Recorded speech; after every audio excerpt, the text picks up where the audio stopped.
Welcome, my dear students. Welcome to the unique classes Prayagraj and welcome to the economics one shot series. आज की इसी series का जो last chapter है हमारा इकोनॉमिक्स का, that is globalisation and the Indian economy.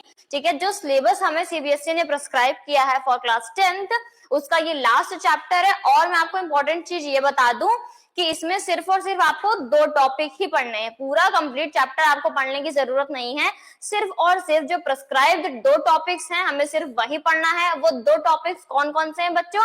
पहला कि व्हाट इज ग्लोबलाइजेशन, ग्लोबलाइजेशन क्या होता है, और दूसरा कौन कौन से ऐसे फैक्टर्स हैं जो कि ग्लोबलाइजेशन को अफेक्ट करते हैं। तो सिर्फ हमें इतना ही पढ़ना है। तो चलिए बिल्कुल भी टाइम ना वेस्ट करते हुए हम अपनी क्लास की शुरुआत करते हैं। सबसे पहले हम बात करते हैं बच्चों की व्हाट इज ग्लोबलाइजेशन, कि ग्लोबलाइजेशन एक्चुअली में होता क्या है। ठीक है, अगर मैं एक स्टेटमेंट में बोलूं तो the entire world is just like a small country, कि जो पूरी जो दुनिया है वो अब कैसी हो गई है, सिर्फ एक छोटे से गांव की तरह। हम आपस में इतने ज्यादा क्या हो चुके हैं, कनेक्ट हो चुके हैं। तो इसीलिए अगर इसको नॉर्मली ऐसे बात करूं व्हाट इज ग्लोबलाइजेशन की, तो ग्लोबलाइजेशन क्या होता है, कंट्रीज के बीच में जो इंटरकनेक्टनेस आ चुकी है, जो इंटीग्रेशन हो रहा है, दैट इज ग्लोबलाइजेशन।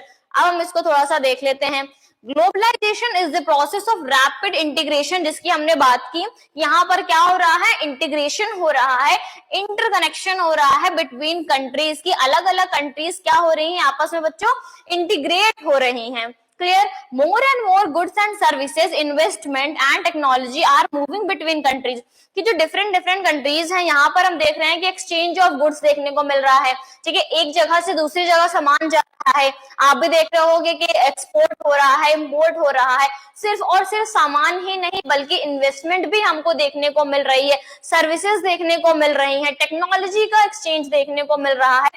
इन्हीं सारी चीजों को देखते हुए हम ये बोल पा रहे हैं ना कि the entire world is just like a small country because of the globalisation. ये ग्लोबलाइजेशन जो हो रहा है, जो इंटरकनेक्शन हो रहा है डिफरेंट कंट्रीज के बीच में, गुड्स का एक्सचेंज हो रहा है, सर्विसेज का एक्सचेंज हो रहा है, टेक्नोलॉजी का एक्सचेंज हो रहा है, इसीलिए इसी कॉन्सेप्ट को हम बोल रहे हैं क्या, globalisation. Clear, people usually move from one country to another in search of better income, better job और better education। अभी हमने क्या देखा बच्चों कि गुड्स और सर्विसेज का एक्सचेंज हो रहा है, कि हमारे यहाँ से आप देखते हो कि बहुत सारी चीजों का क्या हो रहा है, बहुत सारी चीजों को हमको एक्सपोर्ट देखने को मिल रहा है, और बाहर की कंट्री से भी हमारे यहाँ क्या होता है, इंपोर्ट होता है। ऐसे ही डिफरेंट कंट्रीज में भी हमको ये चीजें देखने को मिल रही है। एक्सपोर्ट और इंपोर्ट का भी कॉन्सेप्ट देखने को मिलता है। टेक्नोलॉजीज भी क्या हो रही है, एक्सचेंज हो रही है आपस में। आप ये देखते हो कि बहुत सारे ऐसे ब्रांड्स हैं जो हमारे यहाँ के तो नहीं है, बट फिर भी हमको वहाँ के जो प्रोडक्ट्स हैं वो अपने आप भी मार्केट में देखने को मिलते हैं। फॉर एग्जाम्पल आपको सैमसंग के प्रोडक्ट्स देखने को मिल रहे हैं, आपको सुजुकी के प्रोडक्ट्स देखने को मिल रहे हैं, आपको एप्पल के प्रोडक्ट्स देखने को मिल रहे हैं। तो ये सारी चीजें क्या, ये कंपनी आपको यहाँ की तो नहीं देखने को मिल रही, कंपनी तो दूसरी डिफरेंट कंट्रीज की हैं, बट वो जो कंट्रीज है वो हमारे यहाँ क्या कर रही हैं, वो हमारे यहाँ इन्वेस्टमेंट कर रही हैं, हमारे यहाँ टेक्नोलॉजी का एक्सचेंज हो रहा है। तो उनके जो प्रोडक्ट्स है वो हमको हमारी कंट्री में, हमारे मार्केट में भी देखने को मिलते हैं। इसी चीज को बोला जा रहा है इंटरकनेक्शन, कि डिफरेंट कंट्रीज क्या हो रही है, आपस में इंटीग्रेट हो रही है, आपस में गुड्स का एक्सचेंज हो रहा है, सर्विसेज का एक्सचेंज हो रहा है, टेक्नोलॉजी का एक्सचेंज हो रहा है। और जैसे कि मैंने ये बोला कि सिर्फ और सिर्फ गुड्स और सर्विसेज का ही एक्सचेंज नहीं हो रहा, लोगों का भी यहाँ पर हमको माइग्रेशन देखने को मिलता है। एक जगह से दूसरी जगह लोग जाते हैं। क्यों जाते हैं, कभी कभी आप देखते हो कि सेटल होने के लिए भी लोग जा रहे हैं, लोग जॉब ढूंढने के लिए जाते हैं, डिफरेंट अपॉर्चुनिटीज को परस्यू करने के लिए जाते हैं, स्टडी को परस्यू करने के लिए जाते हैं। आप देखते हो कि जो स्टूडेंट्स हैं जो अब्रॉड में पढ़ाई करने भी जाते हैं, अमेरिका हो गया, कनाडा हो गया, और जॉब्स के लिए भी आप देखते हो कि जो यूथ्स हैं वो जॉब करने के लिए भी बाहर जाते हैं। आपको जो एक बेटर इनकम वाली जॉब देखने को मिल रही है, ठीक है, एक हाईली एजुकेटेड जो यूथ होते हैं, आप देखते होंगे कि जो अमेरिका हो गया, कनाडा हो गया, वहां पे जाके लोग सेटल भी होते हैं, वहां पे जाके लोग जॉब भी करते हैं।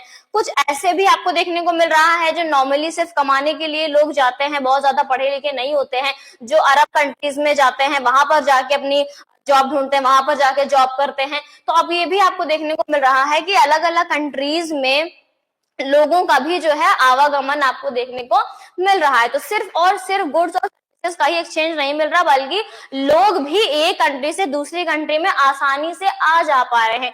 पहले आप क्या देखते थे, ट्रांसपोर्ट की बात करें बच्चों, तो पहले क्या होता था, बुलक कार्ट वगैरह होते थे, हॉर्स कार्ट होती थी, तो इतने दूर तक के सफर जो है वो लोग नहीं कर पाते थे, लोग पैदल भी जो है उनकी यात्राएं वगैरह होती थी।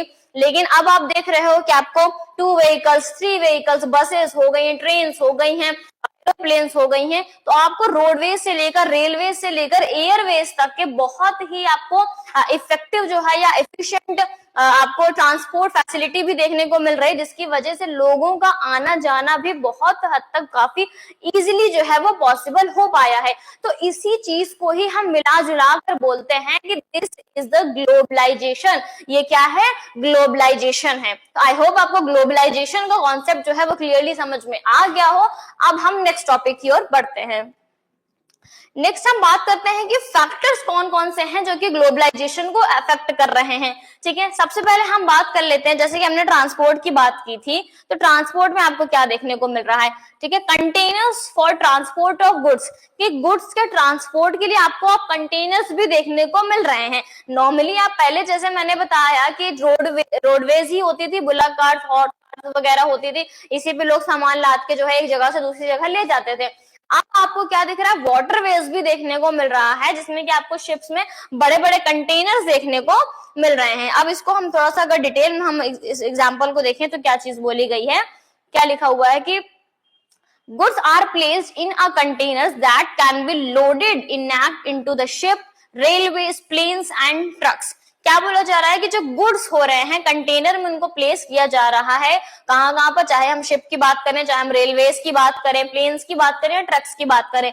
Containers have led to huge reduction in port handling cost and increase the speed with which export can reach market. मतलब क्या बोला जा रहा है कि इन्हीं कंटेनर्स की वजह से हमको रिडक्शन देखने को मिल रहा है। यहाँ पर रिडक्शन देखने को मिल रहा है, जो भी हमारी पोर्ट हैंडलिंग कॉस्ट होता था, कि पोर्ट में जैसे हम पोर्ट की बात कर रहे हैं, वाटरवेज में शिप्स वगैरह जहाँ पे खड़ी होती हैं, जहाँ पे सारा सामान लादा है, तो पोर्ट का जो कॉस्ट आ रहा है उसमें भी आपको रिडक्शन देखने को मिल रहा है। स्पीड तेज हो रही है। कैसे स्पीड तेज हो रही है? कि पहले क्या होता था कि इतनी जल्दी जो है मार्केट तक सामान पहुंचाना इतना आसान नहीं होता था, बट कंटेनर्स की वजह से आपको जल्दी से जल्दी जो है वो आपको मार्केट तक जो है सामान आपको पहुंचाया जा सकता है। Similarly the cost of air transport, अब आप एयर ट्रांसपोर्ट की भी बात कर लीजिए, एयरवेज की फॉलन। क्या बताया जा रहा है कि एयर ट्रांसपोर्ट का जो कॉस्ट है वो भी अब क्या हो गया है? कम हो गया है। स्टार्टिंग में जब एयरवेज की शुरुआत हुई थी तब आपको पता है बहुत जो जिनके पास ज्यादा पैसे वगैरह होते थे, बहुत पावरफुल लोग, जो बहुत अमीर लोग होते थे, वही आपको देखने को मिलता है कि वही ज्यादातर एयरवेज का लुत्फ उठा सकते थे। बट अब क्या है, अब आपको कम उसका प्राइस भी देखने को मिलता है कि एक ऑर्डिनरी पीपल भी जो है अगर वो चाहे तो वो एरोप्लेन में वो यात्रा कर सकता है। तो उसी के बारे में यहाँ पे बताया जा रहा है। This has enabled much greater volumes of goods being transported by airlines. तो इसी, जैसे हमने कंटेनर की बात की, तो यही बोला जा रहा है कि इसकी वजह से ये चीजें इनेबल हो पाई हैं कि जो ग्रेटर वॉल्यूम्स ऑफ गुड्स की हम बात कर रहे हैं यहाँ पे, ग्रेटर वॉल्यूम्स ऑफ गुड मतलब ज्यादा से ज्यादा जो सामान है वो एयरलाइन के द्वारा जो है वो ट्रांसपोर्ट किया जा रहा है, जस्ट बिकॉज ऑफ कंटेनर्स। तो आप देख रहे हो कि ट्रांसपोर्टेशन फैसिलिटीज जो है वो इतनी ज्यादा क्या हो चुकी है? ग्रो अप हो चुकी है। तो ये जो हमारा एग्जाम्पल है वो किसमें आएगा? टेक्नोलॉजी में। दो ही मेन फैक्टर होते हैं जिसकी वजह से ग्लोबलाइजेशन आपको उसका राइज देखने को मिलता है। तो पहला जो हमारा फैक्टर है बच्चों, उसको लिख लेते हैं। ये पहला जो हमारा फैक्टर है, पहला हमारा फैक्टर जिसके बारे में हमने इस एग्जाम्पल में बात की, दैट इज टेक्नोलॉजी। ठीक है, पहला क्या है? टेक्नोलॉजी है। दूसरे फैक्टर की हम बात कर लेते हैं, दूसरा है लिबरलाइजेशन। क्लियर? दूसरा क्या है? लिबरलाइजेशन। यही दो ऐसे फैक्टर्स हैं जो कि ग्लोबलाइजेशन को क्या करते हैं? इफेक्ट करते हैं। ठीक है, लिबरलाइजेशन आपको विजिबल हो रहा है कि नहीं हो रहा? मैं फिर से यहाँ पे लिख दे रही हूँ। पहले हमने बात की टेक्नोलॉजी की, दूसरे हम बात करेंगे लिबरलाइजेशन की।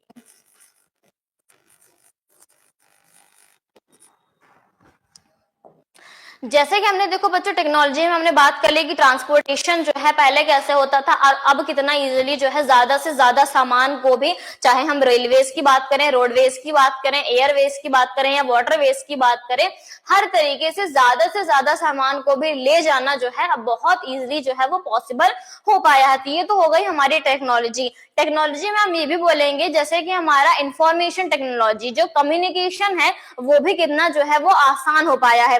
पहले क्या होता था, पहले छोटे छोटे फोन आते थे, नोकिया वाले फोन आते थे, कीपैड वाले फोन आते थे, उस पे आप नॉर्मली जो है लोगों से आप बात करते थे, उस पे भी आपको, और उस वक्त जो रिचार्ज भी होता था एक कॉल का आई थिंक ज्यादा लगता था, कॉल करने पे भी ज्यादा उसका कॉस्ट लगता था। और जब आप उस पर कॉल भी करो तो आप डायरेक्टली सिर्फ आप बात कर सकते हो। पहले तो आपको नेटवर्क भी ढूंढना पड़ता था कि जैसे कि आप पहले नेटवर्क देखो कि नेटवर्क कंप्लीटली हो पाया है कि नहीं, आप बात कर पाओगे कि नहीं कर पाओगे।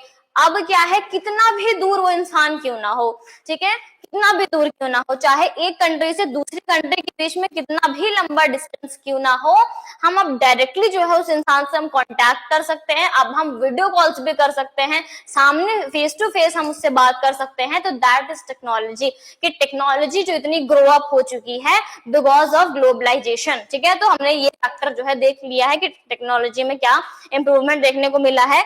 दूसरा हम बात कर लेते हैं कि लिबरलाइजेशन। लिबरलाइजेशन में क्या होता है, अगर हम बात करें यूजिंग आईटी इन ग्लोबलाइजेशन, इस दूसरे एग्जांपल की ओर भी हम बढ़ लेते हैं, फिर हम लिबरलाइजेशन की बात करते हैं। यूजिंग आईटी इन ग्लोबलाइजेशन का मतलब क्या होता है बच्चों, कि ग्लोबलाइजेशन जो फैक्टर जो उसको अफेक्ट कर रहा है, जब हमने आईटी की बात की, हमने इंफॉर्मेशन टेक्नोलॉजी की बात करी, हमने फोन वाला एग्जांपल लिया, यहाँ पर क्या एग्जांपल लिया जा रहा है इंफॉर्मेशन टेक्नोलॉजी का, a news magazine published for London traders is to be designed and printed in Delhi। क्या इसमें बताया जा रहा है कि एक न्यूज मैगजीन है, क्लियर क्या है, एक न्यूज मैगजीन है जो कि जो कि लंदन रीडर्स के लिए इसको पब्लिश किया जा रहा है, बट उसको डिजाइन और प्रिंट कहाँ किया जा रहा है बच्चों, दिल्ली में प्रिंट किया जा रहा है। अब यहीं से आपको देखने को मिलेगा कि एक जगह से दूसरी जगह भले ही कितना ज्यादा हो, but because of IT, because of information technology, because of globalisation, ये बहुत ही इजीली पॉसिबल हो पाया है ताकि एक दूसरे से इंसान क्या हो सके, कनेक्ट हो सके। तो यहाँ पर क्या बताया जा रहा है कि एक न्यूज मैगजीन है जो कि लंदन के रीडर्स के लिए पब्लिश की जा रही है, बट वो प्रिंट कहाँ पर की जा रही है, दिल्ली में प्रिंट की जा रही है। The text of the magazine is sent through the internet. जो टेक्स्ट, ठीक है, जो भी मैगजीन में पब्लिश करना है, जो प्रिंट करना है, वो टेक्स्ट बच्चों कहाँ से भेजा जा रहा है, इंटरनेट के थ्रू भेजा जा रहा है दिल्ली ऑफिस में, ठीक है। दिल्ली के ऑफिस में भेजा कहाँ जा रहा है, दिल्ली के ऑफिस में भेजा जा रहा है, किसके थ्रू भेजा जा रहा है, इंटरनेट के थ्रू। यहीं पर हमको इंफॉर्मेशन टेक्नोलॉजी का पहला जो है यूज देखने को मिल रहा है। The designers in the Delhi office get order on how to design the magazine from the office in London using telecommunication facilities। क्या बोला जा रहा है कि टेलीकम्युनिकेशन फैसिलिटीज का ही यूज करके जो दिल्ली ऑफिस के जो डिजाइनर्स हैं, जैसे हमने पहले देखा कि डिजाइन भी कहाँ हो रहा है, दिल्ली में डिजाइन हो रहा है, तो जो सारे डिजाइनर्स हैं उनको ऑर्डर मिल रहा है कि how to design the magazine, कि उस मैगजीन को हमें कैसे डिजाइन करना है। वो ऑर्डर कहाँ से मिल रहा है, लंदन के ऑफिस में। लंदन के ऑफिस से ऑर्डर दिया जा रहा है कहाँ पर, दिल्ली के ऑफिस में डिजाइनर्स को, कि कैसे उस मैगजीन को हमें डिजाइन करना है थ्रू द टेलीकम्युनिकेशन फैसिलिटीज, किसके थ्रू, टेलीकम्युनिकेशन फैसिलिटीज के थ्रू, ठीक है। The designing is done on a computer. अब डिजाइनिंग कहाँ पर हो रही है बच्चों, कंप्यूटर पर डिजाइनिंग हो रही है। तो पूरा का पूरा आपको एक सीरीज में देखने को मिल रहा है कैसे आई यूज करके ये जो कनेक्शन है इजिली पॉसिबल हो पाया है। After printing the magazines are sent by air to London, कि मैगजीन्स भेजी कैसे जा रही हैं, थ्रू एयरवेज। कैसे भेजी जा रही हैं, थ्रू एयरवेज भेजी जा रही हैं। Even the payment of money for designing and printing from a bank in London to a bank of Delhi is done instantly through the internet, e-banking। e-banking भी आपने सुना होगा कि अब तो बहुत ज्यादा ट्रेंड में रहता है। तो e-banking के थ्रू जो पेमेंट है वो लंदन से कहाँ भेजी जा रही है, दिल्ली के बैंक में भेजी जा रही है। तो अब आपको ये पूरा का पूरा एग्जाम्पल पढ़ के समझ में आया होगा कि आईटी का यूज कितना ज्यादा देखने को मिल रहा है। तो टेक्नोलॉजी जो इतनी ज्यादा बढ़ रही है, कैसे यहाँ पे देखो मैगजीन की प्रिंटिंग होनी कहाँ, मतलब चाहिए किसको, रीडर कहाँ पर, लंदन में है, बट उसकी डिजाइनिंग, उसकी प्रिंटिंग कहाँ पर हो रही है, दिल्ली में हो रही है। और डिजाइनिंग कैसे करनी है वो भी, उसका ऑर्डर कहाँ से आ रहा है, लंदन से ऑर्डर आ रहा है। मैगजीन प्रिंट होने के बाद एयरवेज के थ्रू ही वहां पर भेजी जा रही है, और पेमेंट कैसे आ रही है, थ्रू ई बैंकिंग। तो पूरे के पूरे में आपको यही देखने को मिल रहा है कि आईटी का कितना एफिशिएंटली यूज देखने को मिला है, कि टेक्नोलॉजी अगर इतनी ग्रो अप हो चुकी है, पहले कैसे थी और अब कितनी ज्यादा ग्रो अप हो चुकी है। तो ये कैसे, ये एक फैक्टर है जो उसको क्या अफेक्ट कर रहा है, ग्लोबलाइजेशन को। तो ये सब किसकी वजह से हो रहा है, ग्लोबलाइजेशन की वजह से हो रहा है। तो आई होप आपको ये चीज समझ में आ गई होगी। अब हम आगे बढ़ते हैं। अब हम बात कर लेते हैं लिबरलाइजेशन की। लिबरलाइजेशन में क्या होता है, liberalisation of the foreign and foreign investment policy, ठीक है, किसके, फॉरेन ट्रेड और फॉरेन इन्वेस्टमेंट पॉलिसी की हम यहाँ पे बात करेंगे कि उसमें कैसे हमको लिबरलाइजेशन देखने को मिला।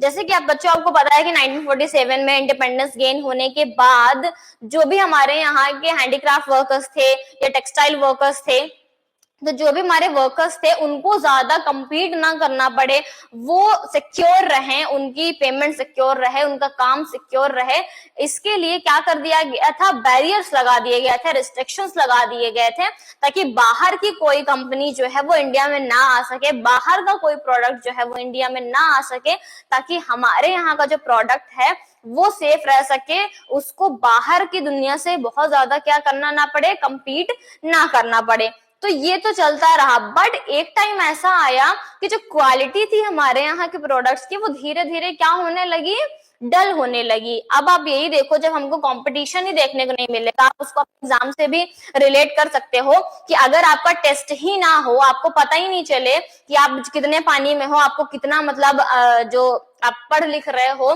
कितना आप उसको एनालाइज कर पाए हो, कितना आपको आता है, अगर इसका आप टेस्ट ही ना दो, अदर स्टूडेंट्स के साथ आप compete ही ना करो, तो आपको कैसे पता चलेगा कि आपने कितना पढ़ा। और डे बाय डे क्या हो जाएगी, आप जितना भी पढ़ोगे फिर आपका मन ही नहीं लगेगा पढ़ने में, आपको लगेगा आपको तो सब कुछ आता है। तो उसकी वजह से जो आपकी क्वालिटी है, जो आपके IQ है, वो धीरे धीरे क्या हो जाएगा, डाउन होता जाएगा। तो सेम टू सेम वही चीजें हो रही थी हमारे यहाँ के जो टेक्सटाइल वर्कर्स हैं, या जो भी अदर जो भी काम करने वाले लोग हैं, जो भी हैंडीक्राफ्ट वर्कर्स हैं, तो उनके साथ भी यही हो रहा था, क्योंकि उनका ही प्रोडक्ट जो है वो मार्केट में बिक रहा था, वो कैसा भी बना रहे थे तो वो बिक रहा था। उनको किसी भी अदर जो इंडस्ट्रीज हैं या अदर जो वर्कर्स हैं, अदर कंपनीज हैं, उनसे उनको क्या नहीं करना पड़ रहा था, compete नहीं करना पड़ रहा था। तो इसकी वजह से जो उनका क्वालिटी है उनके प्रोडक्ट्स का, वो क्या हो रहा था, डे बाय डे डल होता जा रहा था, उसमें डाउनफॉल हमको देखने को मिल रही थी। तब जाके गवर्नमेंट को ये रियलाइज हुआ कि अब कहीं ना कहीं लिबरलाइजेशन पॉलिसी को लाने की जरूरत है, अब इन ट्रेड बैरियर्स को, अब इन ट्रेड रिस्ट्रिक्शंस को हटाने की जरूरत है, ताकि जो क्वालिटी है प्रोडक्ट की उसको इम्प्रूव किया जा सके, उसको इंक्रीज किया जा सके। तो ये तो था पूरा का पूरा एक ब्रीफ एक्सप्लेनेशन। अब हम बात कर लेते हैं थोड़ा डिटेल में भी। The Indian government after independence had put barriers on foreign trade and foreign investment.